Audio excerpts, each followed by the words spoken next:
No mistake from the Frenchman. God, should have been the man. Yes, sir. First class flights on the Delta. Here comes Ward-Prowse. Loftus-Cheek takes aim. This is Corner Flag Talk. In this summer window going here, we saw Man City lay out a number of funds to continuously do, as they always do, in improving their squad. We saw João Cancelo, the Italian champion, while the Portuguese champion, the Italian league, came across to the reigning English champions. We also saw they brought in Angelino, who stood out in PSV in the Dutch league, and they also brought in Rodri to be the new heir to Fernandinho's role. However, a position that many were questioning was the centre-back position, and Pep decided that he was going to use Fernandinho as a fourth-choice centre-back, using Otamendi as a backup and a starting pair of Stones and Aymeric Laporte.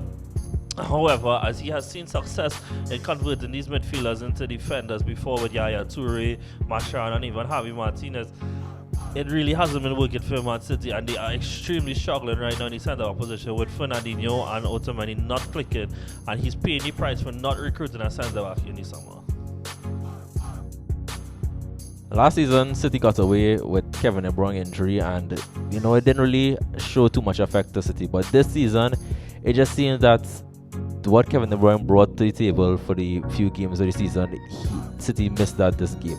With having David Silva and Gundogan in the midfield, two players that have similar playing style, it was very hard to break down this stubborn defense. Whereas Kevin De Bruyne, he could also create chance from outside as well as be a goal-scoring threat from outside the box. It was hard for David Silva and Gundogan to create chances, where now Bernardo Silva would have to go on the wing.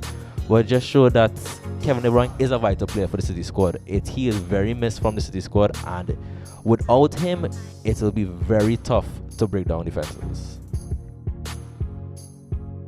After Wolves got promoted last season, they kind of built up a reputation of being giant slayers, and this was due to their phenomenal record for a promoted team against the Big Six last year. However, beginning of this season, we saw them really start to form, and with some very poor performances within the league, most notably losing at home to Chelsea 2-5.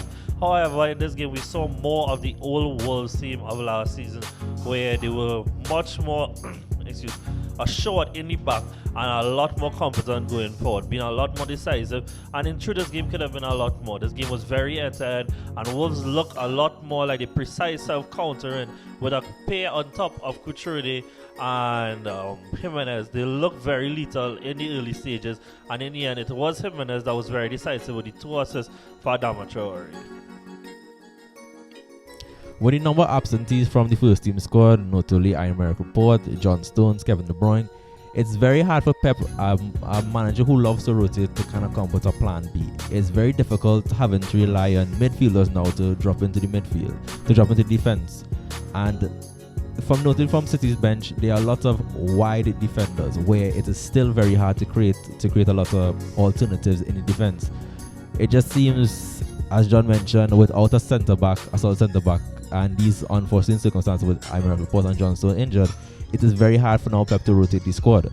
Whereas last season, if he was to rotate the squad and put, let's say, a 5 in the back, the midfield now would suffer, because Kevin De Bruyne now into the side, it's just a whole lot of hectic things going on with Pep Guardiola right now, and it just shows that Pep needs to either try and think again, trying to turn one of these fullbacks into a solid centre back, or go out January and recruit.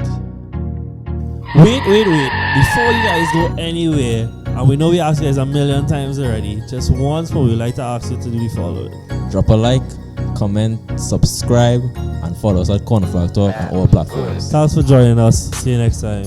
Take it easy.